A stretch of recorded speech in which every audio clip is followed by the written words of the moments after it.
BNSS और इन दोनों का एक कंपैरिजन टेबल दिखा देती हूँ सो दैट आप लोगों को इन फ्यूचर ये सारी चीजों को समझने के लिए दिक्कत ना हो।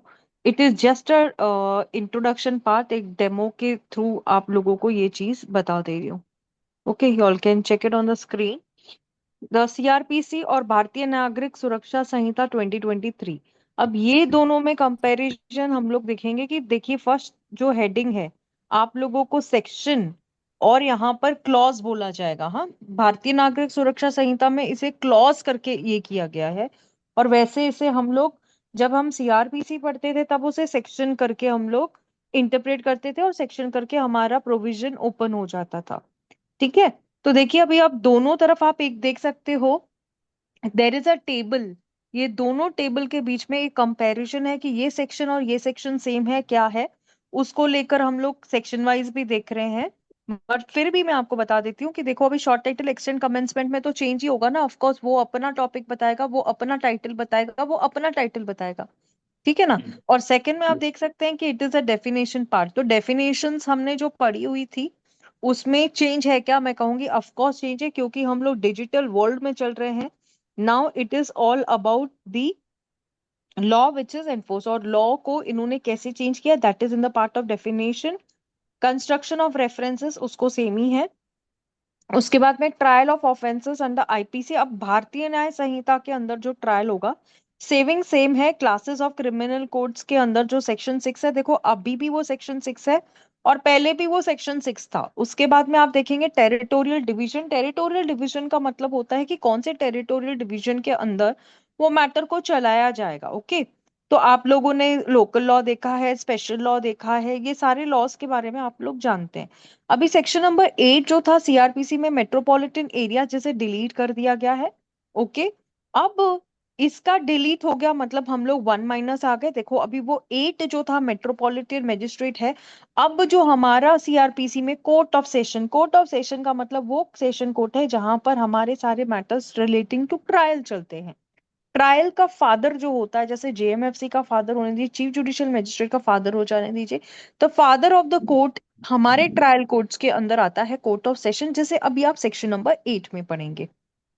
ओके, उसके बाद में आप देख सकते हैं कि सेक्शन नंबर 10 जो कि सबॉर्डिनेट ऑफ असिस्टेंट सेशन जज। अब असिस्टेंट सेशन जज का जो हमारा एक एक इन लोगों का एक ये हेरारकी है, जिसके अंदर ये लोग असिस्टेंट सेशन जज, क्योंकि असिस्टेंट सेशन जज एडिशनल और असिस्टेंट क्या काम करते थे, कोर्ट ऑफ सेशन का ही काम करते थे। अब इसकी जो ये प्रोविजन है, इसका जो सेक्शन है, इसे डिलीट कर दिया गया है फ्रॉम दिस पार्ट।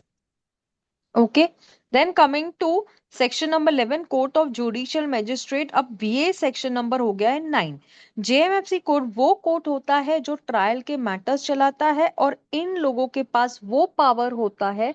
देखिए एक्चुअली जो भी जुडिशियल स्टूडेंट्स है तो वो जो ट्रायल प्रैक्टिस करना चाहते हैं तो यहाँ से ही शुरू होती है उनकी प्रैक्टिस, जो है court of judicial magistrate.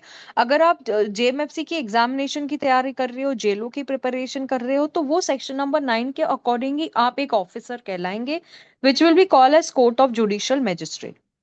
Now अब सेक्शन नंबर 12 था chief judicial magistrate and additional chief judicial magistrate. Chief judicial magistrate का होता है head of court of judicial magistrate, यानी चीफ जुडिशियल मैजिस्ट्रेट के पास पावर भी ज्यादा होता है comparative to the court of judicial magistrate, क्योंकि court of judicial magistrate can pronounce the judgement और give a imprisonment that is a punishment for 3 years, है ना, up to the yes years madam. Of 3 years, है ना। तो एक standard है कि कौन कितना पनिशमेंट देगा, कितना फाइन देगा। तो ये हेड ऑफ द ये हो गया। उसके बाद में आप देख सकते हैं 13 जो था सीआरपीसी के अंदर स्पेशल जुडिशियल। स्पेशल जुडिशियल के पास पावर्स जो होते हैं उस समय मैंने आपको बताया था। तो स्पेशल जुडिशियल ऑफिसर्स जो होते हैं ये ओनली एम्फसाइज होते हैं for doing the special duty in law. ठीक है, जैसे अभी स्पेशल केसेस हो गए, कौन से केसेस हो गए स्पेशल, जैसे सेक्शन 13 में हमने कौन से स्पेशल केसेस देखे थे, किसी को याद है? चलो मैं ही बता देती हूँ। स्पेशल जुडिशियल मैजिस्ट्रेट्स जो होते हैं इन लोगों को 1 year टाइम जो हाई कोर्ट होती है बाय जनरल और स्पेशल ऑर्डर डायरेक्शन देती है कि आप ऐसा स्पेशल जुडिशियल मैजिस्ट्रेट करके काम करेंगे। तो इनका जो अपॉइंटमेंट होता है नॉट एक्सीडिंग द 1 ईयर का अपॉइंटमेंट होता है।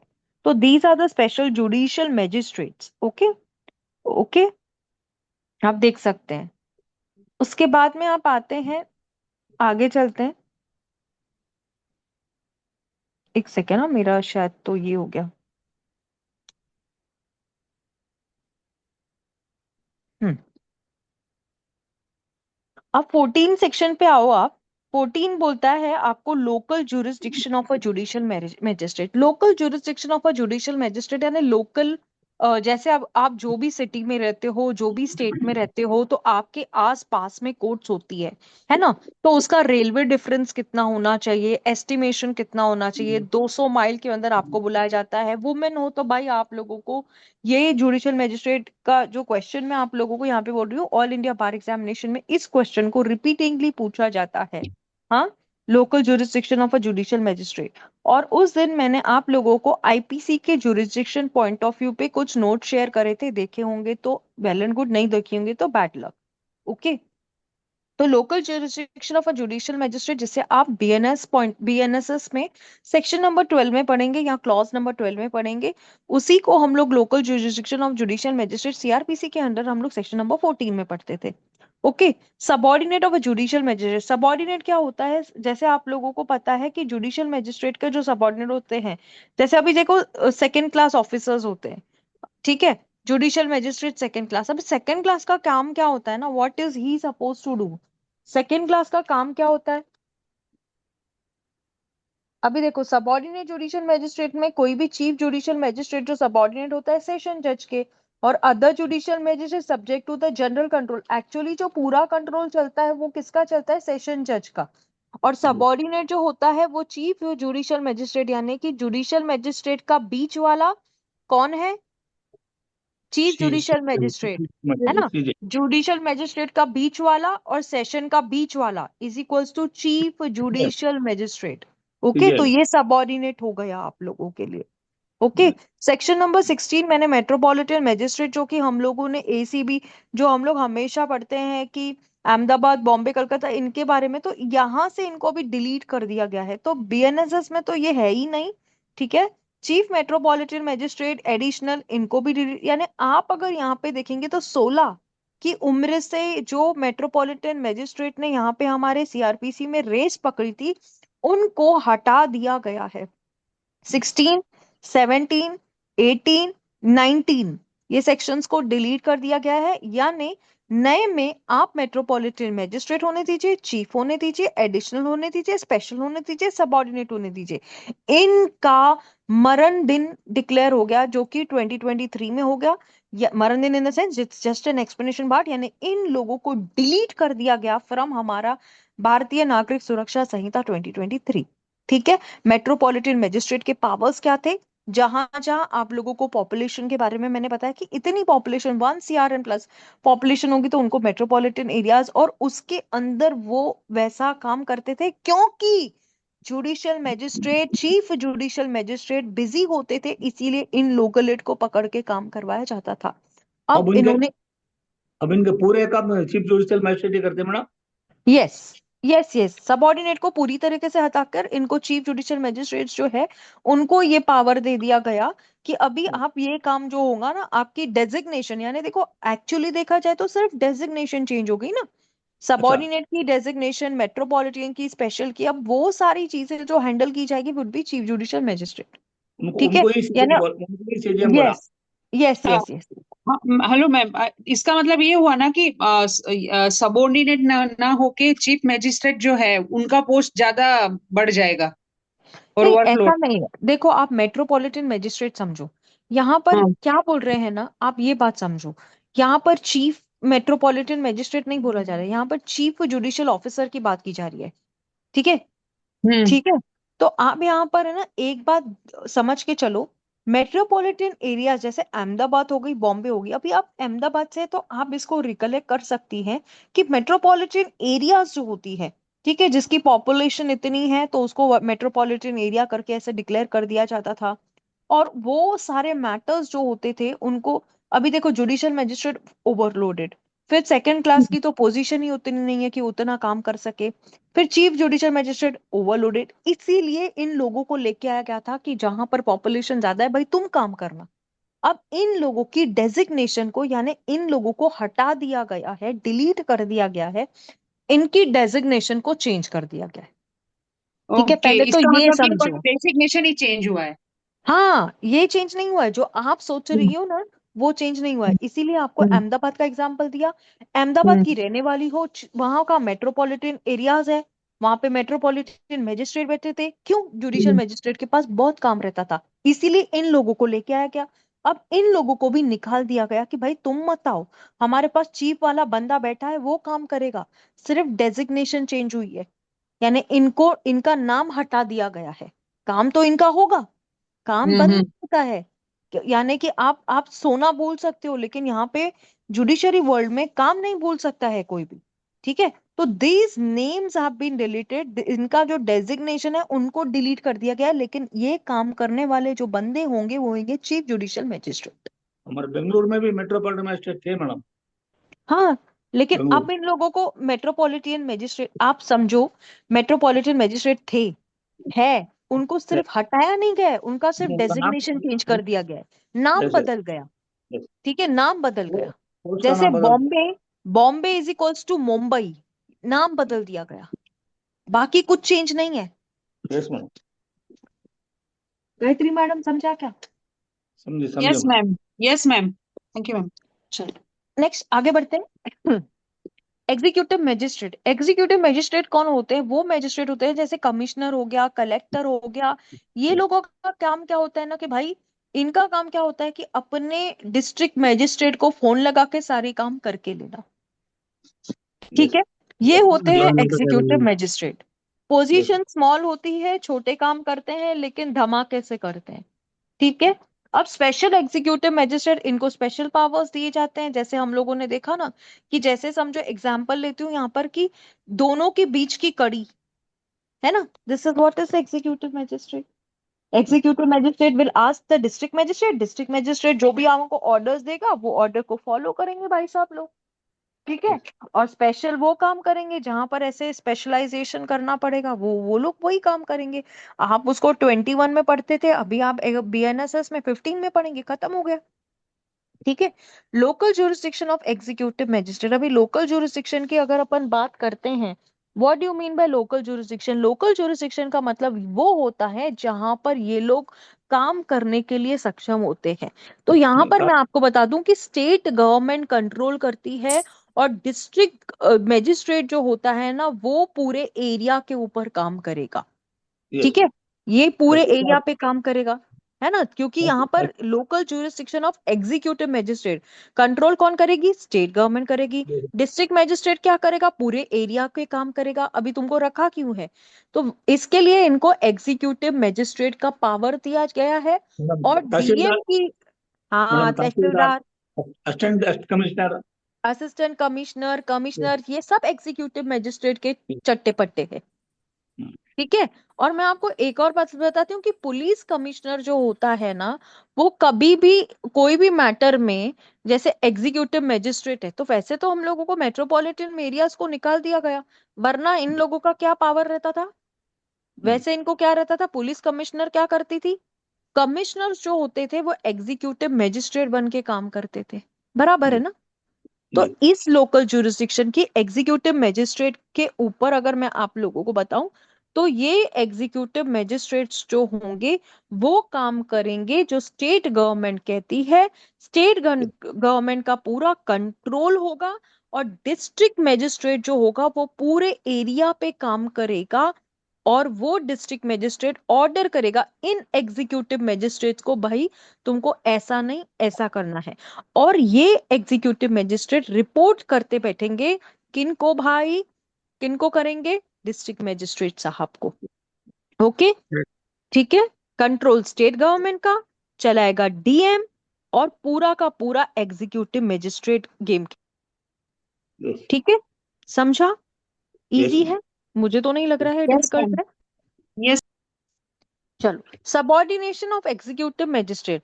अब सबॉर्डिनेशन में आप लोगों को मैं बता देती हूँ कि वो executive magistrate, additional district magistrate, ये सबॉर्डिनेट हो गए ना, यानी जी कम पोस्ट वाले जो होंगे एग्जीक्यूटिव मैजिस्ट्रेट के।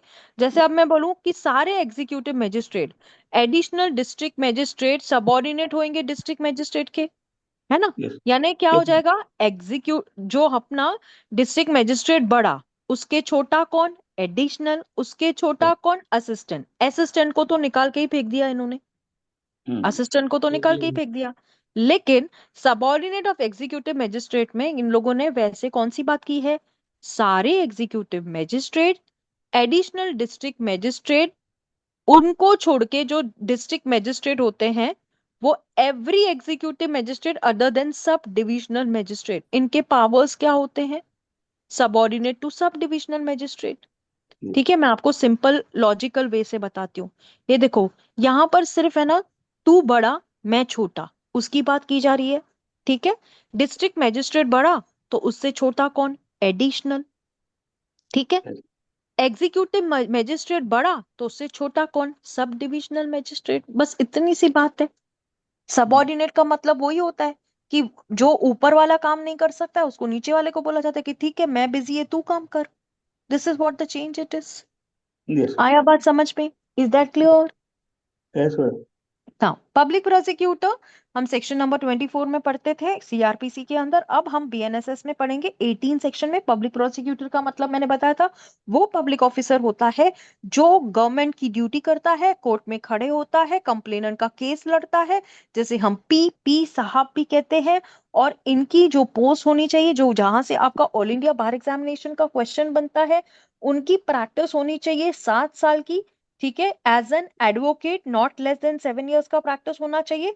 दूसरी बात बता दूं कि अगर वो सेंट्रल या स्टेट गवर्नमेंट ने अपॉइंट किया है, तो जिसे हम स्पेशल पीपी कहते हैं, उनकी जो डेजिग्नेशन यानी अपॉइंटमेंट होनी चाहिए, वो 10 साल से कम की प्रैक्टिस नहीं होगी, तो वो as a special PP appoint नहीं होंगे। स्पेशल पीपी का मतलब है murder case, TADA case, rape case के अंदर सारे स्पेशल पीपी काम करते हैं, जिनकी प्रैक्टिस एज एन एडवोकेट 10 साल के कम की नहीं होनी चाहिए।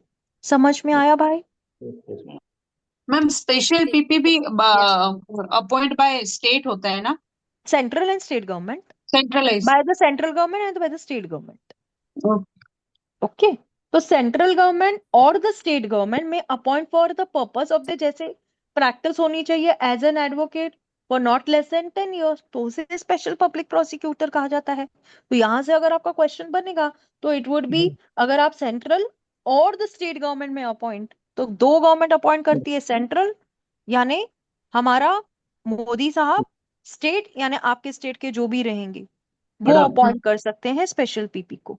मैडम जी cases sir. Handled by central agencies उनकी पीपी को सेंट्रल गवर्नमेंट करती है यस, और यस जो यस। स्टेट गवर्नमेंट फिर state state government, government yes yes yes.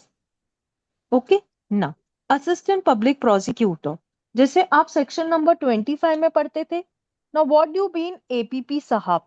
अभी आप लोग जो भी अगर यूपी में रहते हो, हरियाणा में रहते हो, तो कहीं भी रहते हो, तो वहां पर है ना, मैं आपको बता दूं कि ये क्वेश्चन का बहुत इंपॉर्टेंस था, क्योंकि एपीओ को एग्जाम देने के लिए बहुत सारे स्टूडेंट्स इसकी तैयारी करते थे।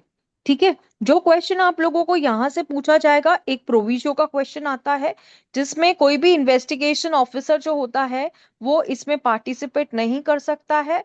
और कोई भी मतलब इन्वेस्टिगेशन करने के बाद वो खुद के केस में जज हो सकते हैं क्या, नहीं ना। तो नेचुरल यही जस्टिस होता है पब्लिक असिस्टेंट पब्लिक प्रोसिक्यूटर्स जो होते हैं, वो किसी भी पर्टिकुलर केस के अंदर वो डिस्ट्रिक्ट मजिस्ट्रेट उनको अपॉइंट कर सकते हैं। और ये इन्वेस्टिगेशन अगर करते हुए, जैसे इन्वेस्टिगेशन ऑफिसर जैसे हम आईओ कहते हैं, तो वो असिस्टेंट पब्लिक प्रोसिक्यूटर उनके केस में नहीं हो सकते हैं। ठीक है, और वो ऑफिसर होना चाहिए not below the rank of inspector. ठीक है, चलो, उसके बाद आप मैडम देखो डायरेक्टिव ऑफ प्रोसिक्यूशन। अभी यहाँ पर जो ये थोड़ा सा चेंज है बीएनएसएस में, क्योंकि इनको जो एक अथॉरिटी दी गई है भारतीय नागरिक सुरक्षा संहिता के अंदर, जो एक एक इनको वीटो पावर दिया गया है, वो बता देती हूँ। पहले सीआरपीसी के अंदर इनको बता दूं कि स्टेट गवर्नमेंट जो होती है इनको अपॉइंट करती है। ठीक है, और उसके बाद में जो अपॉइंटमेंट होती है इन लोगों की, इनका जो प्रैक्टिस होना चाहिए नॉट लेस देन 10 years। और यहाँ पर जो chief justice of high court जो होते हैं वो इन्हें अपॉइंट करते हैं। उसके बाद में मैं बता दूं कि इनका जो कंट्रोल होता है वो होता है head of home department in the state. ठीक है, इनके जो फंक्शंस होते हैं वो सब ये कंट्रोल करते हैं। तो कोई भी डेप्यूटी डायरेक्टर ऑफ प्रोसिक्यूशन उसके सबऑर्डिनेट हो जाएगा। तो सेंट्रल गवर्नमेंट जो होती है, जैसे हमने पीपी साहब में कैसे देखा उनका प्रैक्टिस कितना होना चाहिए, ये उनके बाप है, ये उनके बाप है। क्योंकि इन लोगों का डायरेक्ट जो होता है वो high court, chief justice of high court इनकी अपॉइंटमेंट करते हैं। ठीक है, तो जैसे स्टेट गवर्नमेंट है तो उनकी प्रिस्क्रिप्शन के अकॉर्डिंग जैसा अपॉइंटमेंट होगा उसी तरीके से इनको चलाया जाता है। अब मैं आप लोगों को भारतीय नागरिक सुरक्षा संहिता के अकॉर्डिंग एक चीज बता देती हूँ कि इसके अंदर अगर समझो इन लोगों के पास ये पावर होता है कि अगर पुलिस जो है उस चार्जशीट में कुछ भी लेके आती है, क्या भी करती है, तो ये इनको पावर दिया गया है भारतीय नागरिक सुरक्षा संहिता के अंदर कि आप पीपी को डायरेक्शन देंगे कि ऐसा नहीं ऐसा काम करेंगे। सॉरी, पीपी नहीं, पुलिस वालों को ये बोलेंगे कि इस चार्जशीट के अंदर इसको ऐड करना चाहिए, इसको डिलीट करना चाहिए, इसमें क्या चेंजेस लेके आना चाहिए। इन लोगों को एक वीटो पावर दिया गया है भारतीय नागरिक सुरक्षा संहिता 2023 में। ठीक है, जो कि इनका अपॉइंटमेंट वही करेंगे हमारे chief justice of high court, लेकिन इनके पावर्स को बढ़ा दिया गया है। और जो पावर 25A इंसर्ट करने के बाद में एक एडिशनल सीआरपीसी में लाया गया था, तब उनको समझ नहीं थी। अब इनके पावर्स को बढ़ाते हुए इनको वो पावर दिया गया है जो एक पर्सन को नहीं, मतलब एक उस समय सीआरपीसी में नहीं दिया गया था। ठीक है, ये लोगों के पास ये पावर है कि पुलिस वालों को बोलना कि ये नहीं ये चाहिए, पुलिस वालों को ये बोलेंगे चार्जशीट में ये निकालो, ये चार्जशीट में नहीं आ सकता है। तो मतलब आप ये समझो कि सी समरी और बी समरी का पावर भी इन लोगों को कहीं ना कहीं दिया गया है। अब मैं बी समरी और सी समरी आप लोगों को अभी एक्सप्लेन नहीं करूंगी, नहीं तो पूरा जो आपके दिमाग है में है वो भी निकल जाएगा। ओके ना?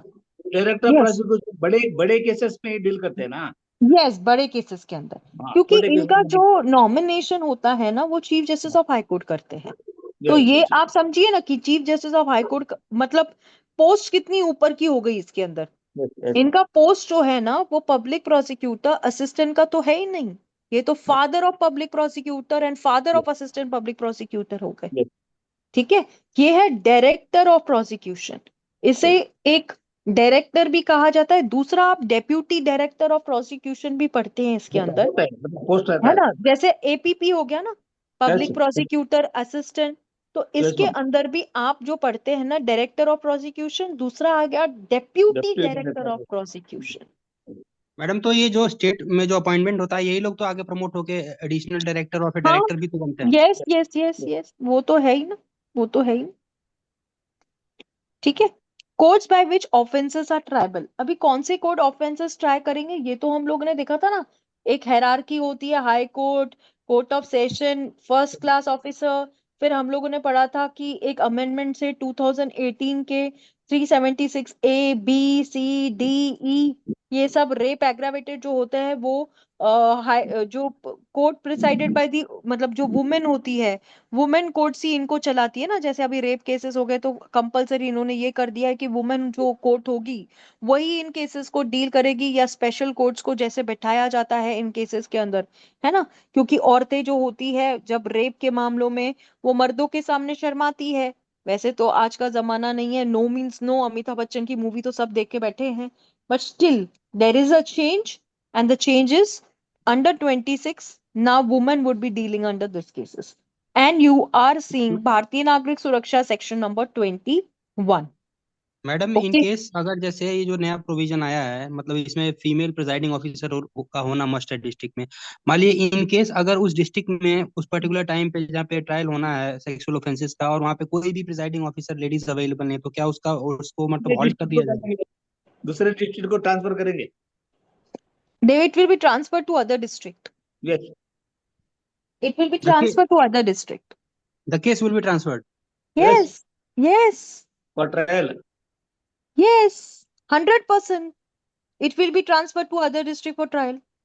Yes. yes, Because if this is the case, then why such provision is brought in Bharatiya Nagrik Suraksha Samhita? This was a thing. Because of these things, many things went wrong. That is the reason this is became a protocol to bring under the section of Bharatiya Nagrik Suraksha Samhita. Okay. Now, jurisdiction of the case of juvenile. अब juvenile cases का मतलब होता है under this, है ना? आप लोगों को AIB के में एक क्वेश्चन जो पूछा जाएगा हिट एंड रन केस के अंदर, ठीक है? पूना का एक केस था, it was a highlighted case and asked everywhere, so this will be thing. तो jurisdiction of the case of the juveniles under 18 की बात की जा रही है, अंडर 21 की बात की जा रही है, और यहाँ पर इन्होंने भारतीय नागरिक सुरक्षा संहिता के अंदर उसको डिलीट भी कर दिया गया. So this provision is not existing, already deleted in Bharatiya Nagarik Suraksha Sanhita. Okay, I hope I am going very not so fast, not so this. समझ आ रहा है? Yes, ma'am. Yes. Yes, Now, ma'am. Madam section junior number को 28. Yes, sir. Junior case भी CGI में लेंगे. हाँ, अभी CGI लेंगे. यस, क्योंकि उन लोगों को जो, देखो आप लोगों को पता है ना कि जुनाइल केसेस में ये जो मामला हुआ ना हिट एंड रन केस के बाद में, उनको निकाल दिया गया, उनकी पोजीशन ही चेंज कर दी गई और उनको कहा गया कि now this will be with this. क्योंकि पता है क्या हुआ था इस केस में, हिट एंड रन केस में ऐसे हुआ था कि उस लड़के को जुनाइल में किया गया था पोस्टिंग, और उसके बाद में जुनाइल केस ने कॉम्पो, जैसे आप ऐसे कहते हो, इतने पेजेस का ऐसे लिखने के लिए बोला, और ट्रैफिक वाले के साथ जिसकी मजाक उड़ाई जा रही थी, there was a too much laughing here and there, और बहुत सारे लोग बोल रहे थे कि ये भी कोई सजा होती है क्या. Then he was, because of this thing, उन्हें लेके गया, दो the court which was supposed to be tried was juvenile, but juvenile को after the trial of the juvenile बहुत ज्यादा वो हाई प्रोफाइल केस हो गया, बहुत हाइपोथेटिकल केसेस हो गए उसके अंदर, इसके लिए उनको ट्रांसफर किया जाता जुडिशियल मजिस्ट्रेट फर्स्ट क्लास के पास. देन दे सेड दैट कि now judicial magistrate also would not B sufficient to try this case, it will be the chief judicial magistrate who has some power to deal with these cases. Okay. Yes, ma'am. Now, section number 28 sentences which the court of session में पास. अभी ये तो आप लोगों को पता है ना, बच्चों वाली बात पूछी जा रही है यहाँ पर. कौन सा सेंटेंस कोर्ट ऑफ सेशन, यानी कि अगर सेशन कोर्ट ने कोई भी डेथ सेंटेंस पास कर दिया तो हाई कोर्ट उसको कंफर्म करेगी, तब तक वो नहीं होएगा. अगर हाई कोर्ट उसको कंफर्मेशन नहीं देती है तब तक that sentence would not be in execution. Okay, once it is confirmed by the high court, death sentence किसके पास पावर है? हाई कोर्ट के पास है. सेशन के पास डेथ देने का है, हाई सेशन कोर्ट को डेथ देने का, कन्विक्शन देने का पावर है, बट उसको कंफर्मेशन का पावर हाई कोर्ट को दिया गया. Simple, not complicated. ठीक है. 28 माइनस 6 इज 22, तो 22 में देख लेना इसको, बीएनएसएस में बोला गया आप लोगों को ना. 29 बोलता है सेंटेंसेस. हाँ, anybody having a question about? Yes yes yes yes. I am sorry sweetheart, I can't hear you at all. Anybody who's questioning me, I can't hear.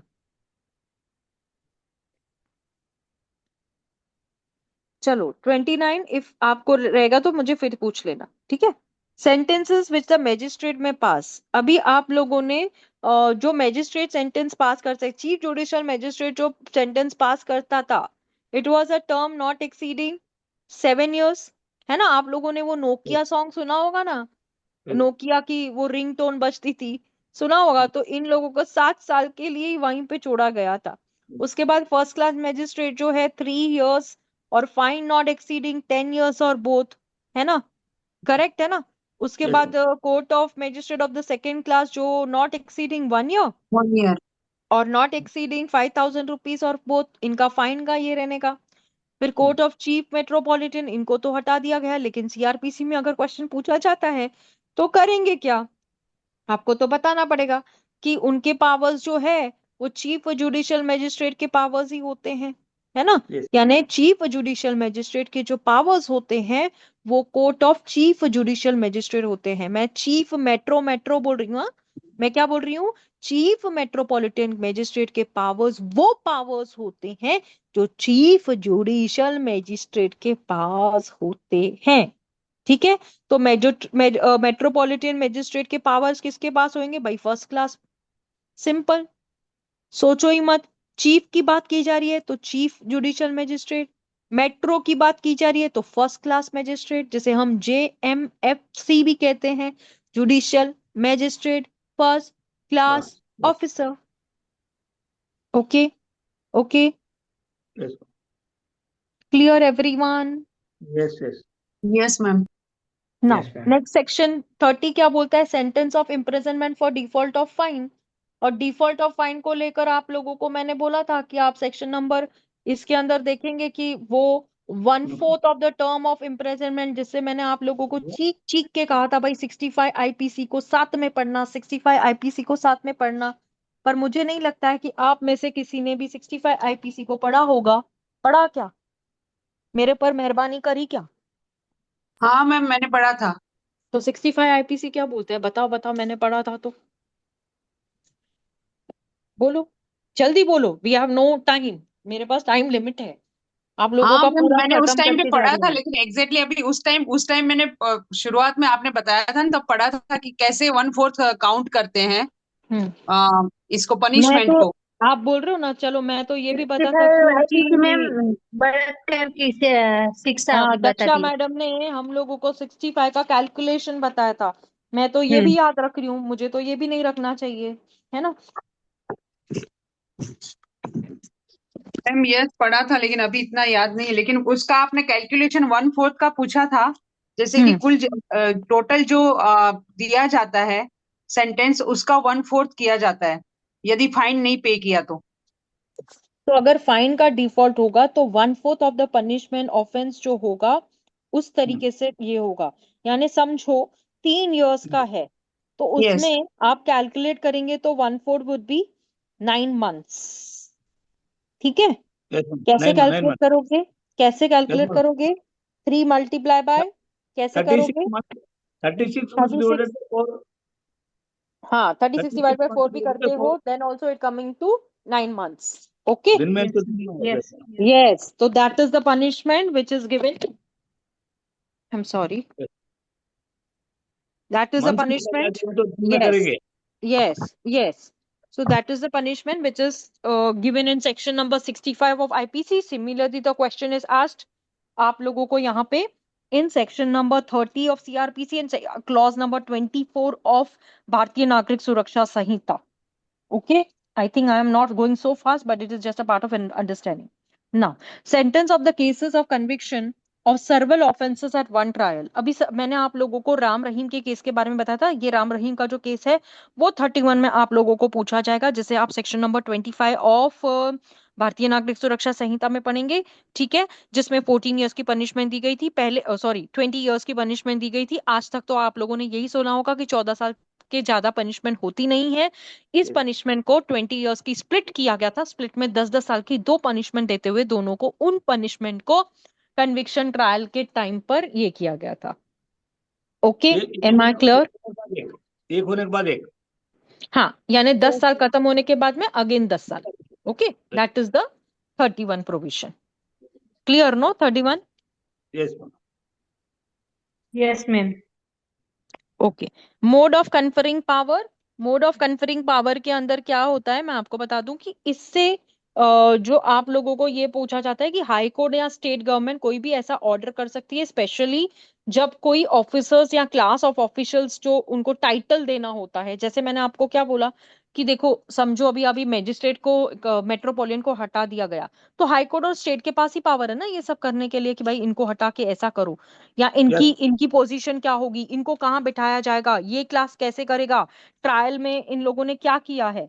तो इन कैमरा मैं आपको बताती हूँ क्या होता है, पता है कि जो ट्रायल जजेस बैठते हैं, पहले क्या होता था 156(3) का ऑर्डर आपने सुना होगा, 156(3), 156(3), है ना? जैसे हम भेलपूरी पानीपुरी की बात करते हैं ना, तो हमारे कोर्ट लैंग्वेज में भी 156(3) की तो बात ऐसे करते थे जैसे बहुत बड़ी बड़ी बातें। ओके, दैट इज 156(3) का ऑर्डर।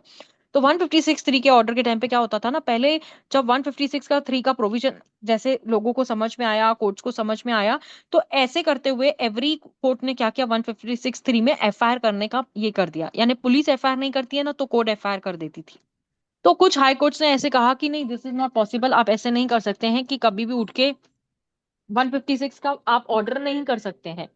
ठीक है, जस्ट अ सेकेंड ना।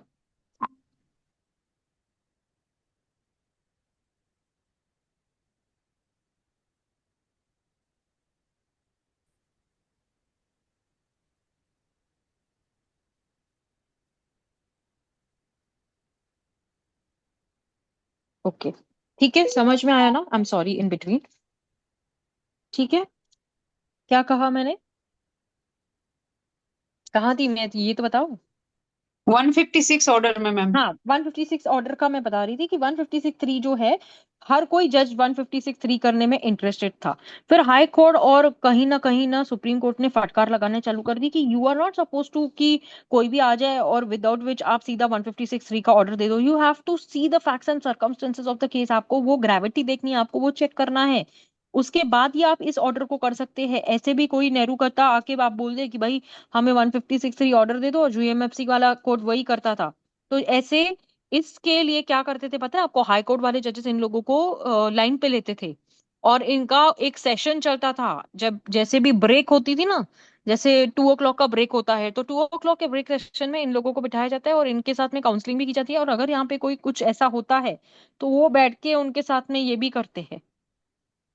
समझा? कोई हाई कोर्ट या जो भी जजेस होते हैं, तो इनको गाइडेंस भी दी जाती है। और मैं आप लोगों को बता दूं कि ये जुडिशियल मजिस्ट्रेट ऑफिसर्स जो होते हैं, इन लोगों को ट्रेनिंग के लिए भी भेजा जाता है। इट इज नॉट दैट कि ये लोग सीट पे बैठ गए, एग्जाम पास हो गया, उसके बाद में मेंस क्लियर हो गया, इंटरव्यू क्लियर हो गया, उसके बाद में पोजीशन पे बैठ गए। पोजीशन पे बैठने के बाद भी इन लोगों को एक ट्रेनिंग पे भेजा जाता है after the post is accepted by the judicial magistrate first class. Then after which also उनको एक ट्रेनिंग पे भेजा जाता है कि ये गलतियां वो ना करे, जिसके लिए उनको लॉ पॉइंट्स पे ट्रेन किया जाता है। ठीक है, आया बात ध्यान पे? यार इतना डिटेल तो कोई नहीं बताएगा, आप तो यस कुछ मैम, हाँ यस बोल मैम, रहे हैं। Yes ma'am. She saying, Gayatri madam is saying yes yes because you know why is Yes, she yes, saying yes, yes? yes, yes. No, tell me why she is saying yes? क्यों बोल रही है वो इतना हाँ? नहीं, कोई दूसरे क्लासेस में ऐसे डिटेल नहीं बताते, इसलिए बोल रहे नहीं नहीं नहीं नहीं नहीं हैं। नहीं वो हम्म, इसलिए नहीं बोल रही है। मैं ऐसे भी बोलूंगी कलंदर साहब, वो इसलिए नहीं बोल रही है, उसके पीछे एक रीजन है जिसके लिए बोल रही है वो। आई डोंट वो नो। मालूम। हम्म, हाँ, तो वो शायद बता सकती है कि क्या रीजन है। मैडम आप मेरे हाँ में हाँ इतना क्यों मिला रहे हो? मैं ऐसे नहीं, आप पूछ रहे हैं ना बार बार, इसीलिए क्योंकि आपको लगना मीन्स हम लोग टेंटेटिव मीन्स ये ऐसे अटेंटिवली सुन रहे हैं। यदि हम हाँ रिस्पॉन्ड नहीं करेंगे तो आपको आपको भी हाँ, पढ़ाने में वो नहीं लगेगा कि हाँ कोई मुझे हाँ, रिस्पॉन्ड नहीं कर रहा है। ऐसे तो नहीं है कि आप मुझसे मिले हो इसीलिए कर रहे हो। अरे मैम, मैं जस्ट पहले भी कर ही रही जोकिंग, थी ना मैम, मैं पहले भी जस्ट कर रही थी जोकिंग ना। स्वीटा, यस। जस्ट जोकिंग, जस्ट या जोकिंग, आई या वाज जस्ट थोड़ा सा चलो चेंज हो गया ऐसा। हाँ। चलो further, we'll move ahead with section number. कौन सा चलेगा अब हमारा? सेक्शन नंबर कौन सा चलेगा भाई? 33, powers of an officers appointed. ठीक है, पावर्स ऑफ ऑफिसर्स अपॉइंटेड जो है, अभी देखो जो भी पावर्स है, अपॉइंटमेंट के जो पावर्स होते हैं, अगर आप लोगों ने आर्टिकल 51A पढ़ा होगा, है ना? 51A कभी तो पढ़ा होगा आप लोगों ने। What is article 51A? What is article 51A?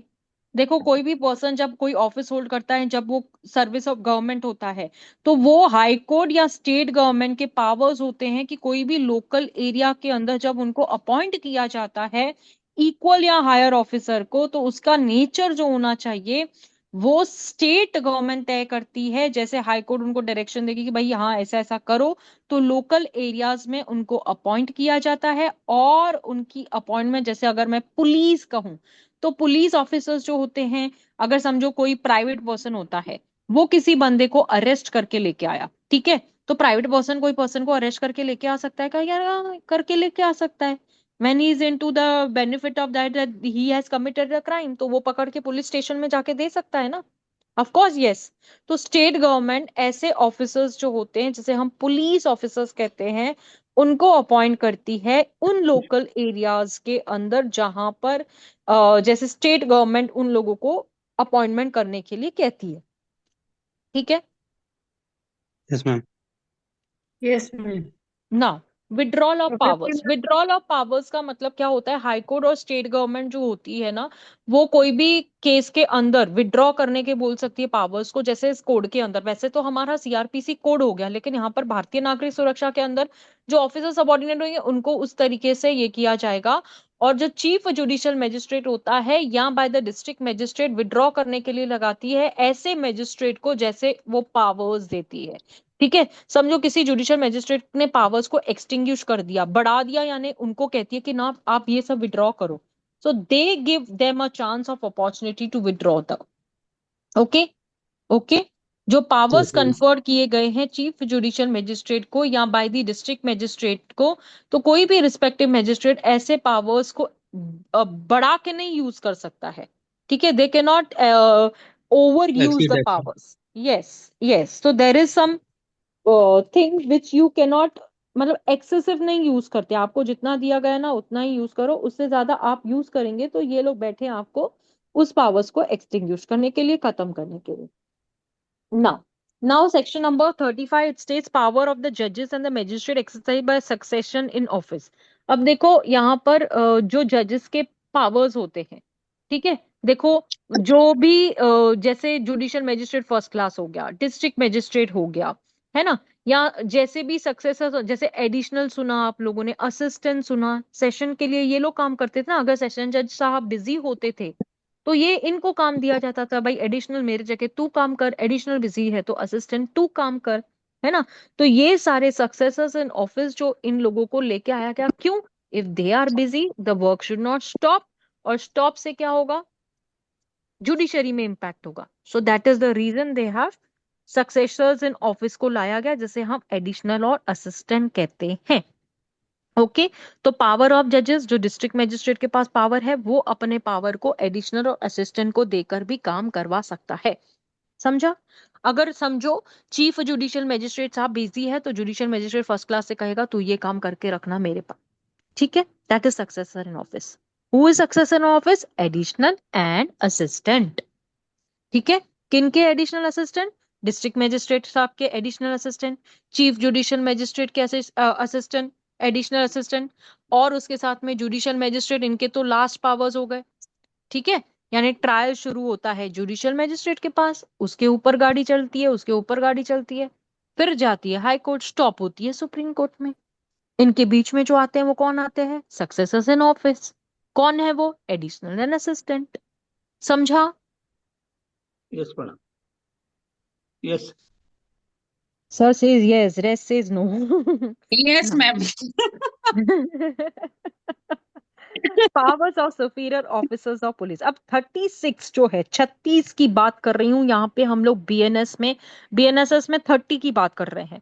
ये 36 की उम्र में जो police officers in charge of police station होते हैं, तो लोकल एरियाज में आपको पता है ना कि जो भी सुपीरियर ऑफिसर्स होते हैं, पुलिस वाले जो होते हैं, एक इनकी डेडलाइन सेट होती है कि ये एरिया के बाहर तुम्हारा राज नहीं चलता है, तुम लोगों को एक जुरिस्डिक्शन पॉइंट जो है, जैसे हमने कहा ना कि तुम तुम्हारे एरिया के बाप हो, हमारे एरिया में बाप नहीं हो, ठीक है, तो तुम तुम्हारे स्टेट के रहेंगे, लेकिन एक स्टेट पुलिस वाला दूसरे पुलिस स्टेट में आता है, जैसे महाराष्ट्र में कोई केरला से आ गया, ठीक है, तो उसका कोई यहाँ पे ये नहीं है, you are an officer in Kerala, you have no local standi here, if you come in that position कि आप यहाँ के लोग को अरेस्ट नहीं कर सकते हो, अगर आप लोगों के पास वारंट है या आपके पास एफआईआर है या ऐसा कुछ है, then only you have a power, then also the exercising power would be कि केरला वाला महाराष्ट्र आएगा, महाराष्ट्र वाले पुलिस के साथ में जाके करेगा।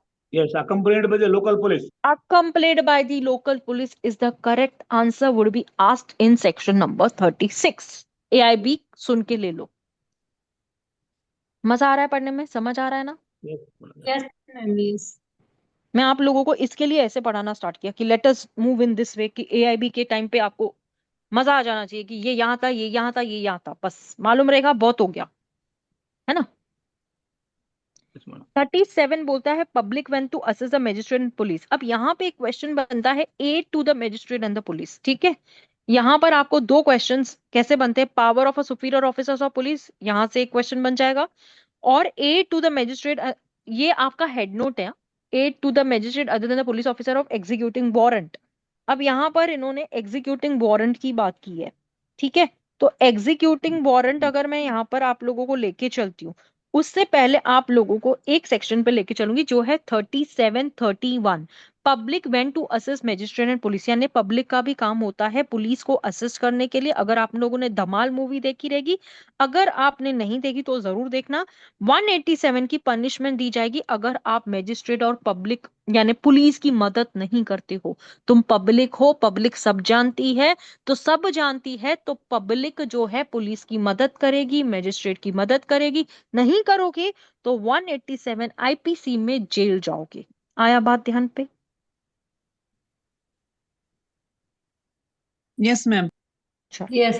39 को पढ़ने की कोई भी जरूरत नहीं है, ठीक है? मैम यहाँ पे मेरा एक सवाल था कि मान लो कि कैसे गुनाहों में एक पब्लिक, आम पब्लिक मदद कर सकती है, लाइक कोई इन्वेस्टिगेशन में, या कोई मान लो कि कोई जनरल फ्रंट ऑफ हिज और हर आइज कोई गुनाह होता है, इंफॉर्मेशन दे सकते हैं, महाजर को साइन कर सकते हैं, वो अपराधियों को पकड़ने में मदद कर सकते हैं। आप समझो कि यानी एक आई विटनेस क्या होता है? हाँ, बस ऐसे ही ना, right? Yes, yes, okay. Yes, you have to be important witness in that case. You can be a complainant in that case. अगर आपके सामने मर्डर होता है, आप पुलिस को फोन करते हैं कि सर मेरे सामने ये मर्डर हुआ है, ये गाड़ी थी, इसको उड़ा के गई, तो आप कौन हो गए उसमें? Eye witness. Complainant eye witness. Okay, hmm so this is the case sweetheart. Hmm कर सकते हैं, महाजर विटनेस हो सकते हैं, हाँ, यस, आइडेंटिफिकेशन के लिए मदद कर आइडेंटिफिकेशन सकते हैं। करते हैं, करेक्ट, करेक्ट ना। सेक्शन नंबर 40 जो है, duty officers employed in connection with the affairs of the village to make a certain report. मैं आप लोगों को बता दूं कि नटोरियस रिसीवर का जो क्वेश्चन पूछा जाता है सेक्शन नंबर 40 से पूछा जाएगा या सेक्शन नंबर 34 से पूछा जाएगा। इसके अंदर नटोरियस रिसीवर लिख दो, यानी कि गांव के अंदर अगर कोई, और हाँ, एक केस यहां से पूछा जाता है, पान सिंह थोमार का केस, ठीक है? एआईबी वालों सुन लो ध्यान से, Paan Singh Tomar case is always asked under the provision of section number 40, और आइदर वे नटोरियस रिसीवर का आपको एक आ जाएगा, यहाँ पे बता दे रही हूं मैं, ठीक है? ठीक है, यानी अगर गांव में कोई छुपा है तो आप उनको छुपाने की जगह नहीं दे सकते हैं, ठीक है? अगर ऐसी कोई बात है कि गांव में कोई चोर आके छुपा है तो वहां का जो सरपंच होगा वो जाके पुलिस स्टेशन में ये बताएगा, और उस आरोपी को, उस अक्यूज्ड को, उस गुनेगार को पुलिस स्टेशन में जाके सौंप देगा, ठीक है? उसको पनाह नहीं देगा, ठीक है? पनाह देना मतलब पान सिंह थोमार केस, ठीक है? आप किसी को पनाह नहीं दे सकते। और एक बात बताती हूँ, यहाँ पर विलेज की जो डेफिनेशन है वो इसके सबसेक्शन में दी गई है, और words, WORDS, words officer employed जो है उसमें से भी आपको एक क्वेश्चन अगर बना तो बना, नहीं बना तो नहीं बना, ठीक है? This is section number 40, this is section number 40। Okay, am I done? चल, 41 बोलता है आप लोगों को, व्हेन अ पुलिस में अरेस्ट विदाउट वारंट। अभी आप लोगों को यहाँ पे जो क्वेश्चन बनने का, Arnesh Kumar versus state of Bihar का केस पूछा जा सकता है, DK Vasu versus state of West Bengal का केस पूछा जा सकता है, Jogi versus state of Uttar Pradesh का पूछा जा सकता है, इसमें state of Haryana versus Dinesh Kumar का एक आप लोगों को जो मेन मेन जो साइटेशंस है वो पूछी जा सकती है, तो वो भी बता देती हूँ। अरेस्ट ऑफ पर्सन जिसे आप पढ़ते थे, देखा जाए तो 41 से हमारी शुरुआत होती है अरेस्ट ऑफ पर्सन को लेकर। तो पुलिस कब में ही यहाँ पर शब्द यूज किया जाता है कि पुलिस ऑफिसर जो होते हैं वो में अरेस्ट कर सकते हैं, जब ऐसे ऐसे सरकमस्टेंसेस में उनको, देखो, कोई भी पुलिस ऑफिसर जब अरेस्ट करता है तो इन सरकमस्टेंसेस में वो अरेस्ट कर सकता है, जिसे आप एक क्लॉज से पढ़ोगे कि कोई भी पर्सन को कमिट करने के लिए ऑफेंस नहीं, कोई भी प्रॉपर इन्वेस्टिगेशन होना चाहिए ऑफेंस का, या कोई पर्सन जो है उसके पास एविडेंस होना, हो सकता है वो उस एविडेंस को टैंपर करे, डिसअपियर करे, खत्म कर दे, सर्वनाश कर दे, है ना? या फिर कोई प्रिवेंट करना चाहिए कि इंड्यूसमेंट हो सकती है उस, अगर समझो किसी पर्सन को हमने पकड़वाया तो इंड्यूसमेंट हो सकती है कि कल को तुमको इंड्यूस किया जा सकता है कि ये ले पैसा, ऐसा वैसा, या थ्रेट किया जा सकता है, या आपसे प्रॉमिस लिया जा सकता है, जो कि इन मामलों में हम लोग पंचों से तो लेते ही है, ठीक है? जिन्हें हॉस्टाइल करके और पूरी तरीके से खरीद वरीद के काम खत्म कर देते हैं, ठीक है। तो पुलिस ऑफिसर्स जो होते हैं इन मामलों के अंदर एफआईआर करने के लिए बिना वारंट की तैयारी रखती है, जब वो ए क्लॉज से लेकर आप कितने क्लॉज तक पढ़ोगे, आई क्लॉज तक। ठीक है। एक क्लॉज में मैं आपको बता देती हूँ, ऐसे ही ऊपर ऊपर से बता देती हूँ। एक क्लॉज के अंदर उन्होंने बोला है कि कोई भी पर्सन को प्रिवेंट करने के लिए कि वो फर्दर ऑफेंस ना हो, प्रॉपर इन्वेस्टिगेशन होनी चाहिए ऑफेंस के अंदर, कोई भी एविडेंस टैंपर नहीं होनी चाहिए, इसीलिए अरेस्ट करती हैं। ठीक है। उसके बाद में आप देखेंगे कि कोई भी जो भी पर्सन है जिसे अरेस्ट किया जाता है तो उन्हें कोर्ट में प्रोड्यूस किया जाता है, उसकी स्टेटमेंट रिकॉर्ड की जाती है, उसके रीजंस लिए जाते हैं। फिर उसके बाद में एक प्रोविजो है जो आपको ये बताता है कि कोई भी पर्सन को अरेस्ट करने के बाद ये प्रोविजंस के अंदर जो ऑफिसर अरेस्ट करता है वो रीजंस रिकॉर्ड करता है। अगर वो अरेस्ट नहीं करता है तो अगर उसके पास कोई क्रेडिबल इंफॉर्मेशन होती है, ऐसी इंफॉर्मेशन जहां पर वो ऐसे है कि वो कॉग्निजेबल ऑफेंस कमिट कर सकता है विच में एक्सटेंड टू 7 years विथ या विदाउट फाइन, जिसमें डेथ सेंटेंस भी पॉसिबिलिटी है, तो पुलिस ऑफिसर को अगर ये रीजन टू बिलीव है कि ये ऑफेंसेस हो सकते हैं, ऐसी इंफॉर्मेशन के बाद पुलिस ऑफिसर बिना वारंट के उस बंदे को अरेस्ट कर सकता है। फिर दूसरी बात मैं आपको बता दूं कि समझो कोई प्रोक्लेम ऑफेंडर है, जैसे विजय माल्या को अगर देख लिया किसी ने भी पुलिस ऑफिसर ने, तो उठाओ बाबा जेल में डालो। फिर अगर कोई ऐसी प्रॉपर्टी है जो स्टोलन प्रॉपर्टी है जिसे आप आईपीसी के अंदर 410 से 440 में पढ़ते हो, तो उन्हें भी किया जा सकता है। या फिर ऐसे समझो कोई पुलिस ऑफिसर है जहां पर उसे लगता है कि ये भाग सकता है या कुछ ऐसे हो सकता है, तो वो लॉफुल कस्टडी में भी उसको डाल सकता है। ठीक है।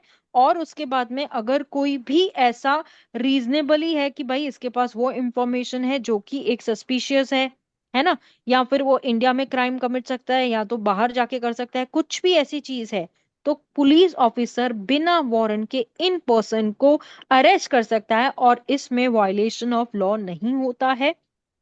ठीक है। जो भी अरेस्ट किया जाता है तो उसकी रिटर्न और ओरल जब कोई अनदर पुलिस ऑफिसर को प्रोवाइड किया जाता है कि भाई ये पर्सन को अरेस्ट किया गया है और अरेस्ट करने के बाद में उसे लॉफुली बिना वारंट के ये किया गया है, तो ऐसे केसेस के अंदर पुलिस वाले जो होते हैं बिंदास अरेस्ट करते हैं विदाउट गिविंग नोटिस। फिर अब उसके बाद में 41A का एक प्रोविजन आया उसके बाद, notice of appearance before police officer. ठीक है। 41A में धमाका मचा दिया। उसका रीजन ये था, अरनीश कुमार की जो जजमेंट थी कि बिना ऑफिसर जो है वो बिना सर्विस के ये नहीं कर सकता, किसी को भी पकड़ के नहीं लेके आ सकता है। ठीक है। तो उन्होंने एक काफी सारे प्रोविजंस में इन्होंने देखा। फिर Jogendra Kumar versus state of Uttar Pradesh का केस है जो पूछा जाता है 41A के पॉइंट ऑफ व्यू पे। Article 21 DK Vasu versus state of West Bengal का जो केस है वो पूछा जाता है। तो इसके अंदर अगर कोई भी पुलिस ऑफिसर बिना, देखो कोई ऑफिसर अरेस्ट करता है तो उसको लेकर क्या करना चाहिए, उसको नोटिस सर्विस करना चाहिए। तो कैसे नोटिस सर्विस करेगा वो नोटिस सर्विस कैसे करेगा, या तो उसको उस नोटिस के थ्रू बुलाएगा पुलिस स्टेशन के अंदर, और पुलिस स्टेशन में बुला के क्या करेगा, उसका पूरा ये लेगा ना, क्योंकि कंप्लेनेंट क्या करता है ना, एक एप्लीकेशन देखी जाता है, उस एप्लीकेशन के ऊपर ही जो पुलिस ऑफिसर होता है उसके ऊपर उसको ये करना होता है। और वो 41A का नोटिस जो होता है उस अक्यूज्ड को देता है, जो कि नॉट अक्यूज बट अक्यूज्ड हो जाता है after the FIR is registered. Till then अगर मैं कहूं तो आपको पता है कि उसके बाद हमारे पास एंटीसिपेटरी बेल का एक प्रोविजन ओपन हो जाता है, पर यहाँ नहीं लेते हुए उसको मैं आगे बताती हूँ आप लोगों को। ठीक है। तो यहाँ पर आपको 3 केसेस मैंने आपको बता दिए जो पूछे जा सकते हैं 41A के अंदर। 41B के अंदर जो है procedure of arrest and duties of officer making arrest, यानी कि कोई भी ऑफिसर जब अरेस्ट करता है तो वो प्रॉपर यूनिफॉर्म में होना चाहिए। ये क्वेश्चन आपको पूछा जाएगा फ्रॉम 41B। जो भी ऑफिसर अरेस्ट करेगा वो प्रॉपर यूनिफॉर्म में होना चाहिए। ठीक है। उसके बाद में उसमें वो क्या करेगा, जब अरेस्ट करेगा तो मेमोरेंडम ऑफ अरेस्ट बनाया जाता है। मेमोरेंडम ऑफ अरेस्ट में क्या लिखा जाता है, सारे का सारे डिटेल्स आ जाते हैं, और उस मेमोरेंडम ऑफ अरेस्ट को 2 विटनेसेस से सिग्नेचर लिया जाता है जिसे हम पंच कहते हैं, PANCH। Okay, that is 41B। ठीक है। Now 41 says control room. अगर आप लोगों ने देखा रहेगा कि पुलिस वाले रात में एक पुलिस की गाड़ी लेके घूमते रहते हैं, जिसके अंदर उनके पास एक स्पीकर माइक ये होता है, और वो कंट्रोल करते हैं। हर किसी डिस्ट्रिक्ट में होता है, स्टेट लेवल पे होता है, और इनका उस कंट्रोल रूम से समझो कोई फोन आता है रातों रात। एग्जाम्पल लेती हूँ कि पति ने पत्नी को मारा, पत्नी ने फोन किया पुलिस वालों को यहाँ के कंट्रोल रूम से पता चलता है, वहां से पुलिस जाती है उस बंदे के पास जहां से फोन आता है। ठीक है ना। 41D आपको बोलता है राइट ऑफ अरेस्टेड पर्सन, यानी कि मैं आपको बता दूं कि कोई भी एडवोकेट जो होता है, जैसे आर्टिकल 22 के साथ में पढ़ा जाता है, यहां से 41D जो आपको क्वेश्चन पूछा जाएगा रिलेटिंग टू आर्टिकल 22 पूछा जाएगा। यानी मैं आपको बता दूं कि कोई भी एडवोकेट साहब जो होता है वो अपने अक्यूज को जाके ट्रेन कर सकता है कि भाई ये सवाल पूछा जाएगा, ये जवाब देना, लेकिन during the investigation process advocate साहब उसके साथ में नहीं रह सकता है। ठीक है, ओके। और this is to be read with article 22 of the constitution. Okay, चलो। Now 42 arrest on refusal to give the name of and residence. आप लोगों को मैंने हमेशा कहा, क्या होता है ना 42 के अंदर, कोई भी पुलिस वाला जब किसी बंदे को पकड़ के जाता है तो वो अपना नाम और रेसिडेंस नहीं बताता है, डर के मारे या कैसे भी बताता नहीं है। अगर बताता भी है तो दोस्तों का नाम बताता है, क्योंकि जब वो नेम एंड एड्रेस बताएगा तो with in 24 hours of arrest उसको एक बॉन्ड साइन किया जाता है, यानी कि अगर वो बेलेबल ऑफेंस है तो श्योरिटी या विदाउट श्योरिटी लेके भी उसको छोड़ा जाता है। ठीक है, सो दिस इज 42। 43 आपको बोलता है arrest by a private person and a procedure of such arrest. अब मैं प्राइवेट पर्सन के बारे में आप लोगों को बताया, जैसे अभी मुझे इसने पूछा है ना कि प्राइवेट पर्सन का मतलब क्या होता है। प्राइवेट पर्सन का मतलब होता है कि कोई भी रास्ते पे खड़े हुए अगर कोई ऑफेंस देख रहा है तो वो प्राइवेट पर्सन ही हो गया ना। और अरेस्ट करके अगर वो पकड़ के पुलिस के पास लेके आता है, अगर नहीं करोगे तो आप कौन से ऑफेंस के में पनिशेबल हो जाओगे, ये आप लोगों को बताया गया है। ठीक है। 44 बोलता है अरेस्ट बाय मजिस्ट्रेट, यानी कि अगर कोर्ट को ऐसे लगता है कि this person should be arrested, तो एग्जीक्यूटिव मजिस्ट्रेट बाकी क्या होता है, कमिश्नर कौन होता है, ये सब कौन होते हैं। ठीक है, तो बियॉन्ड द जुरिस्डिक्शन अगर मैं कहूं तो कर सकते हैं क्या, एनी मजिस्ट्रेट एग्जीक्यूटिव या जुडिशियल जब कोई अरेस्ट करता है in the presence of local jurisdiction या any person whose arrest is competent at the time of circumstances to issue warrant, यानी कि इस समय अगर ऐसे होता है तो वारंट इशू किया जाता है। वारंट इशू होने के बाद में इन पर्संस को अरेस्ट किया जाता है if they have committed a crime. ठीक है ना। 45 Yes, ma'am. बोलता है protection of a members of arm forces of arrest. आप लोगों को पता है ना आर्म फोर्सेस वाले, मैंने आपको बताया था अक्षय कुमार का कैरेक्टर अगर हॉलीडे पिक्चर देखी रहेगी तो आर्मी नेवी ऑफिसर का सेंट्रल गवर्नमेंट के सिवाय अरेस्ट नहीं होता है, ऐसे ही तुम पकड़ के उनको अंदर नहीं चालू सकते हैं। They are the officers, you cannot touch them. कोई भी पुलिस ऑफिसर इन आर्मी और नेवी ऑफिसर्स को पकड़ के विदाउट सेंट्रल गवर्नमेंट के ऑर्डर्स के या Sanction. विदाउट स्टेट गवर्नमेंट के ऑर्डर्स के इन लोगों को पकड़ के जेल में नहीं डाल सकता है। Okay, Yes, ma'am. ओके ना। ना अरेस्ट हाउ मेड, कैसे अरेस्ट किया जा सकता है, यानी कोई भी पुलिस ऑफिसर जब किसी पर्सन को एक्चुअली टच करेगा या उसकी बॉडी को टच कन्फाइन बॉडी, करेगा ना। बस यस, बॉडी टच करेगा। हाँ बॉडी अब टच वही बोलेगा बोल कि रही हूँ। I want under arrest. हाँ हाँ, बॉडी टच करेगा उसके बाद ही वो अरेस्ट कर सकता है। अगर वुमेन है तो उनको डिसेंटली लेके जाना पड़ेगा। और यहाँ पर जो केस लॉ पूछा जाता है राजकुमार वर्सेस एसएचओ का केस लॉ पूछा जाता है, सुप्रीम कोर्ट की ये रूलिंग है, जिसमें सनसेट और सनराइज से आपका एक क्वेश्चन बन जाता है कि कोई भी सर्कमस्टेंशियल एविडेंस सर्कमस्टेंसेस के अंदर जहां पर एक्सेप्शनल सर्कमस्टेंसेस कोई भी वुमेन को arrest after sunset before sunrise नहीं किया जा सकता है। अगर एक्सेप्शनल सर्कमस्टेंसेस है तो वहां पर महिला पुलिस, जैसे हम वुमेन पुलिस ऑफिसर कहते हैं, वो एक रिटर्न रिपोर्ट बनाएगी, प्रायर परमिशन लेगी जेएमएफसी साहब से, और उसके बाद में वो अरेस्ट कर सकती है। Okay, okay, Yes, ma'am. Okay, clear ना। ma'am. Yes ma'am. Yes, yes. ठीक है। 47 बोलता है search of a place entered by a person sought to be arrested. किसी भी घर में जाकर आप पुलिस वाला सर्च कर सकता है क्या, नहीं ना, परमिशन लेगा ना किसके घर पे Permission होगा. जाना है। हाँ, तो मैं आपको बताया था कि आप लोगों को 186 187 आईपीसी साथ में पढ़ना चाहिए। और मैंने आपको ये भी बताया था कि जब कोई पुलिस जब अरेस्ट करने जाती है तो वो वुमेन को कैसे डिसेंटली ये करना चाहिए। अगर पर्दाशील महिला है तो उनको अरेस्ट करने के टाइम पर उनको प्रिकॉशंस लेने पड़ते हैं। ठीक है, अगर ऐसी कोई बात होती है तो वो ब्रेक ओपन और इंडोर और आउटडोर विंडो जो होता है वो उनके अभी किसी और के घर में समझो कोई घुस गया है, तो उनको बताएगी कि आपके घर में ये घुस गया है तो हम एंटर कर रहे हैं। ठीक है, अगर ऐसे हैं जहां पर ऐसे लगता है कि ऐसी सर्कमस्टेंसेस है तो फटाफट वो क्या कर सकते हैं, अगर लॉक ओपन है या नहीं है तो ब्रेक कर सकती है, ओपन कर सकती है और अंदर जाके उनको निकाल के आ सकती है। ठीक है। Yes ma'am. 48 बोलते हैं pursuit of offences in other jurisdiction, अगर बिना विदाउट वारंट इंडिया के कहीं पर भी आप कर सकते हो क्या? नहीं कर सकते हैं, आपको वारंट की जरूरत होती है। बिना किसी और शहर में चले गए तो आप थोड़ी ये कर सकते हैं। No necessary restrain, no necessary restrain का मतलब है आप किसी को भी पकड़ के नहीं रख सकते हैं, प्रिवेंट नहीं कर सकते। यानी समझो मैंने गायत्री को अपने ऑफिस में बंद करके रखा है, ठीक है, और उसको वहां से निकलने नहीं दे रही हूँ मैं, तो मैं उसको अननेसेसरी रेस्ट्रेन करके बैठी हुई हूँ ना, उसको निकलने नहीं दे रही हूँ, तो उसको एस्केप नहीं करने दे रही हूँ। तो आप किसी भी पर्सन को पकड़ के आप ऐसे रेस्ट्रेन नहीं कर सकते हो कि मेरे घर से मेरे ऑफिस से बाहर नहीं निकल सकती है तू, हु आर यू? यस। ठीक है। 50 बोलता यस। है person arrested to be inform on the grounds of arrest of right to bail. अभी ग्राउंड फॉर अरेस्ट, अभी आपको पता है आर्टिकल 22 फंडामेंटल राइट है हमारा, किस ग्राउंड पे अरेस्ट किया है, क्यों किया है, बताना पड़ेगा ना, बेलेबल है नॉन बेलेबल है तो इंतजाम तो करना पड़ेगा ना। आर्टिकल 21 क्या बोलता है, नहीं तो फिर आप कैसे करोगे, है ना। तो 50 लाइफ आपको लिमिट। बोलता है, यस, 50 आपको डायरेक्टली बोलता है कि बेलेबल हो नॉन बेलेबल हो, उस पर्सन को, जो अरेस्टेड पर्सन है, उसको बताना पड़ेगा कि भाई हम आपको क्यों अरेस्ट कर रहे हैं, ग्राउंड्स बताने पड़ेंगे कि आपको हमने यहाँ यहाँ पे देखा था इसलिए हम यहाँ पे पकड़ के लेके आए हैं। ठीक है, okay. Yes ma'am. Yes, ma'am. Okay, 50 ma'am. A बोलता है obligation of a person making an arrest to inform about the arrest of the nominated person. अभी जैसे मैंने क्या बोला कि कोई भी पर्सन अरेस्ट करके, जो आप अभी आपका नाम पूछा जाए, नाम बता, आप बताते ही नहीं है। आपको अरेस्ट करने के बाद आपको बोलते हैं कि अपने मम्मी पापा को फोन करो, आप करेंगे ही नहीं। आप क्या करोगे, किसी भी फ्रेंड को फोन करोगे और अपने फ्रेंड का नॉमिनेशन दोगे कि भाई हम इसको बुला रहे हैं, हम हमारे किसी फ्रेंड और रिलेटिव को बुला दो हमको छुड़ाने के लिए, क्योंकि ये राइट्स है आपका।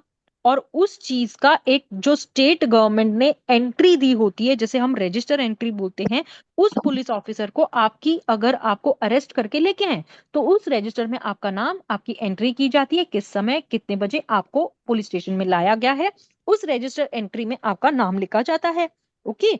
और उसके बाद में आपको मजिस्ट्रेट के सामने प्रोड्यूस किया जाता है। ठीक है।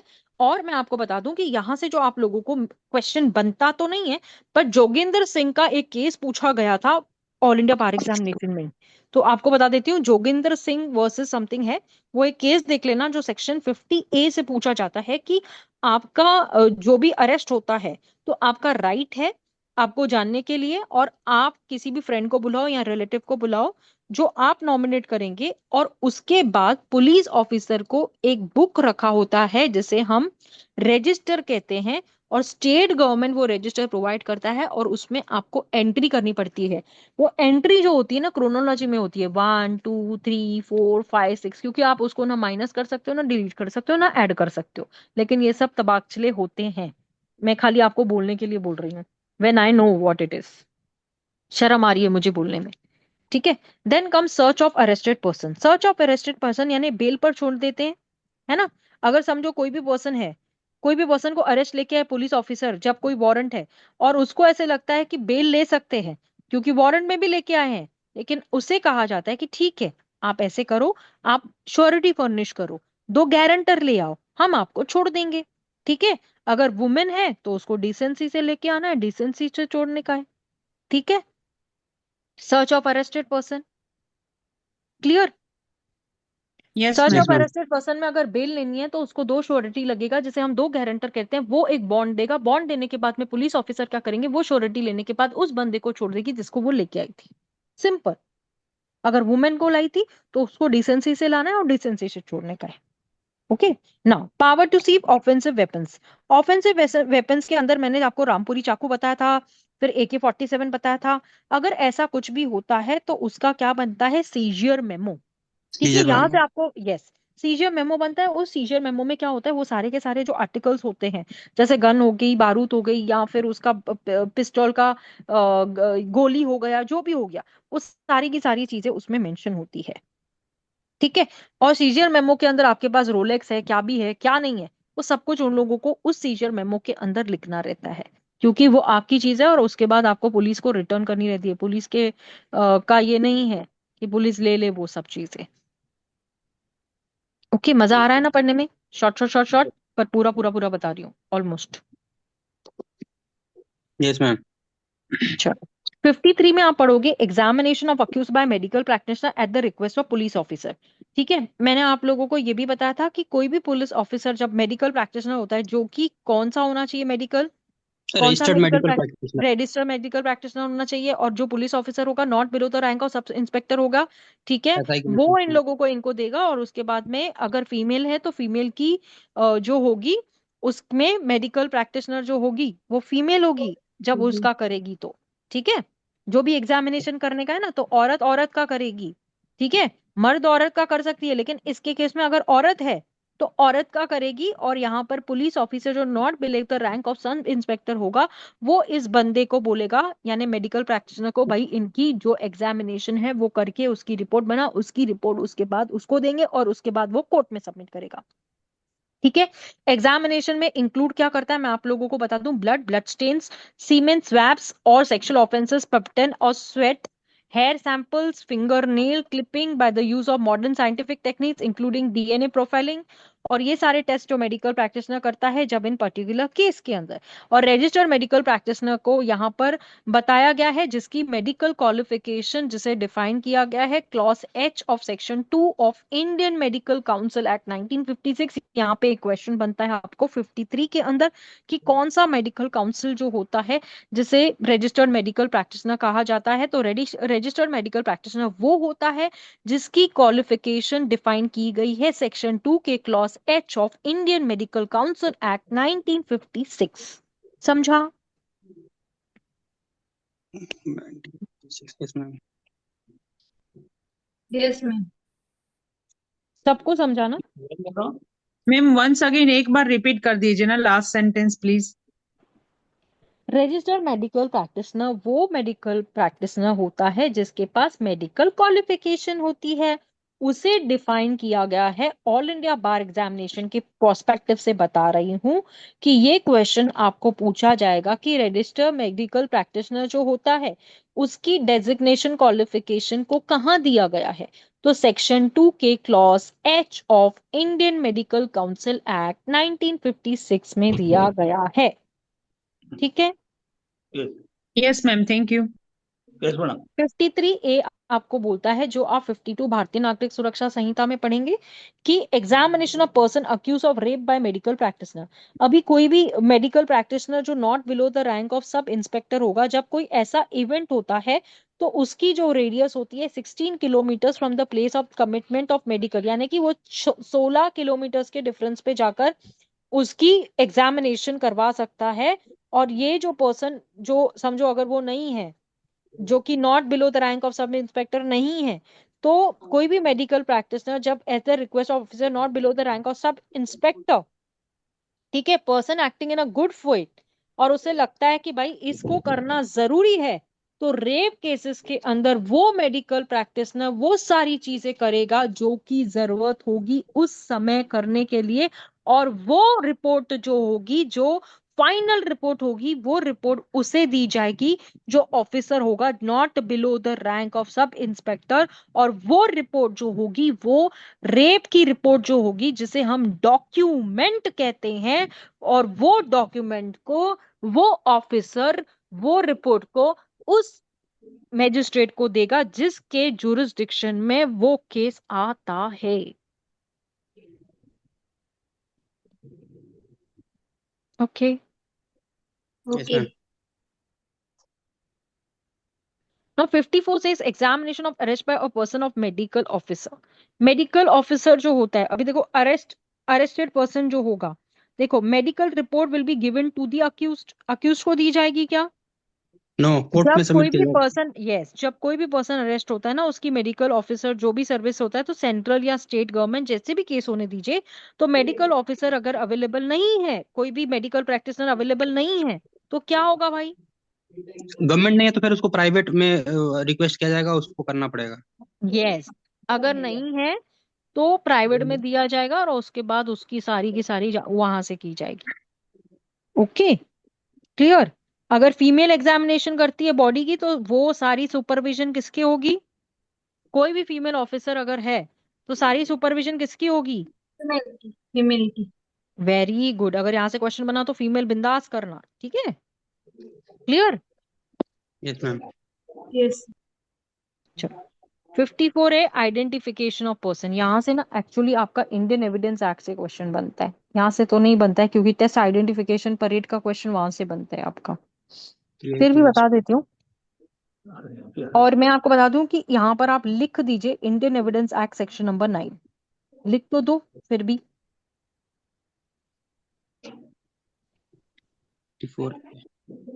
54A read with section 9 of Indian Evidence Act. Section 9 ना ma'am? Section 9 of Indian Evidence Act. Okay ma'am. Section 9 क्या है कलंदर साहब? याद नहीं मैडम। Test identification parade. अच्छा। सेक्शन 9। सेक्शन 9।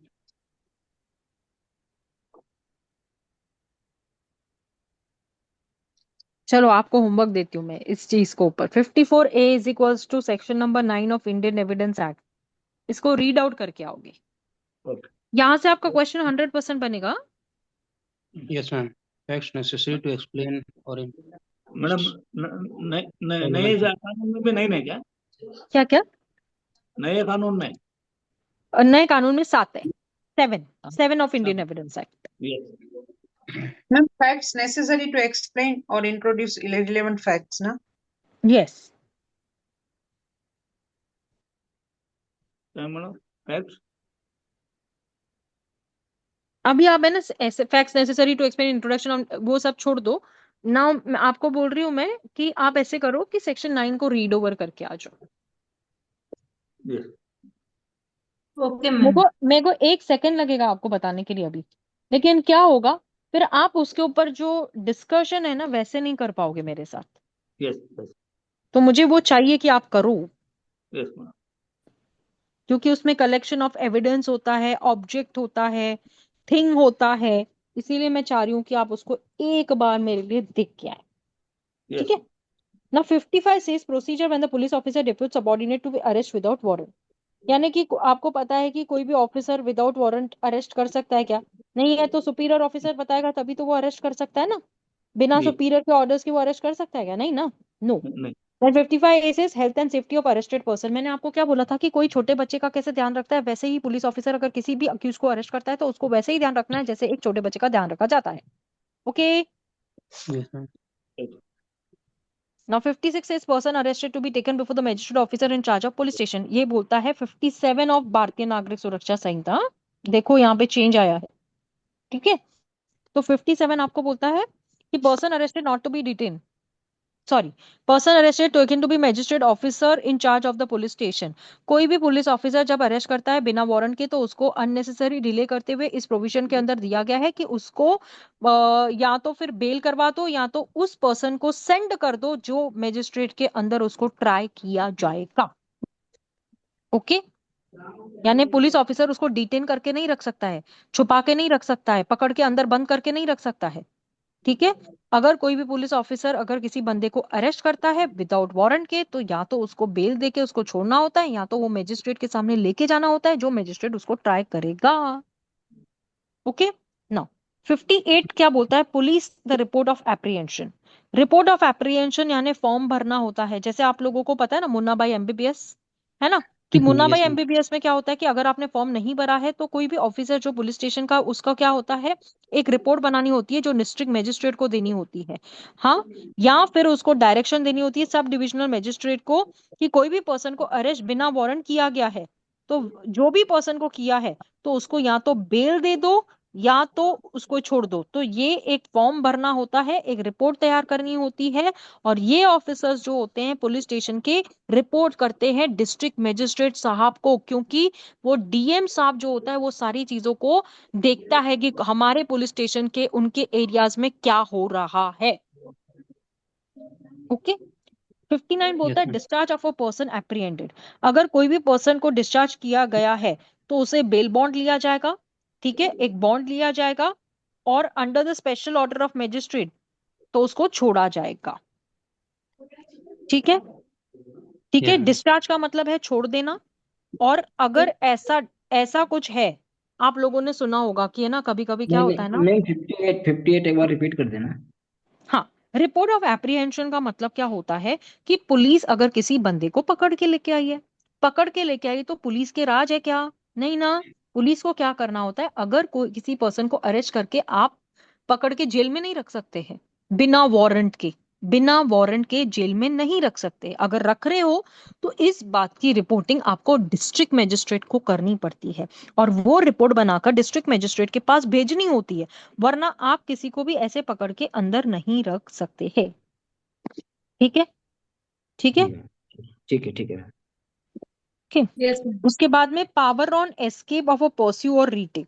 यहां पर देखो कि कोई भी पर्सन है जब लॉफुल कस्टडी से भागने की करता है, रेस्क्यू करने की करता है, तो इसी को लेकर इमीडिएटली क्या किया जाता है, उसको अरेस्ट किया जाता है किसी भी प्लेस इन इंडिया। क्योंकि वो भाग गया तो किधर पकड़ेंगे आप, कहाँ से लेके आएंगे, है ना। कोई पर्सन है जो भाग सकता है, या एस्केप कर सकता है, या रेस्क्यू कर सकता है कि भागो भागो भागो, तो कोई भी ऑफिसर जो होगा वो किसी भी एरिया, यानी किसी भी स्टेट में भी है, किसी भी इंडिया के कहां पर भी इंडिया में है, वो किसी भी पुलिस स्टेशन में जाके उसको अरेस्ट करके रख सकता है, जैसे वो किधर से भागे नहीं। ठीक है, ठीक है। Yes ma'am. Yes yes. 60 आपको पता है कि प्रोसीजर क्या है, बस 60 का कुछ नहीं है, आपको बता दिया मैंने अभी। 60A का जो है, अरेस्ट में भी strictly according to the code. अगर जैसे आप सीआरपीसी के जैसे अरेस्ट करते हैं, वैसे आप भारतीय नागरिक सुरक्षा संहिता के अकॉर्डिंग अरेस्ट करेंगे, बस उतनी सी बात है। चलो, यहां तक समझ में आया? Yes madam. मैं आप लोगों को वन शॉट दोनों पढ़ा रही हूँ, हाँ? देखो, समझ में आया। चलो मैम एंड ये करेंगे अभी। हाँ जी। Yes ma'am. मैम एक न्यूज आया है, इसमें सुप्रीम कोर्ट ने डायरेक्शन दिया बार काउंसिल ऑफ इंडिया को, कोई पिटीशन दो ब्लाइंड स्टूडेंट ने इसमें डाला था, तो इसमें कुछ सॉफ्टवेयर के लिए इन्होंने किया था, तो उसकी वजह से क्या पोस्टपोनमेंट का पॉसिबिलिटी है क्या?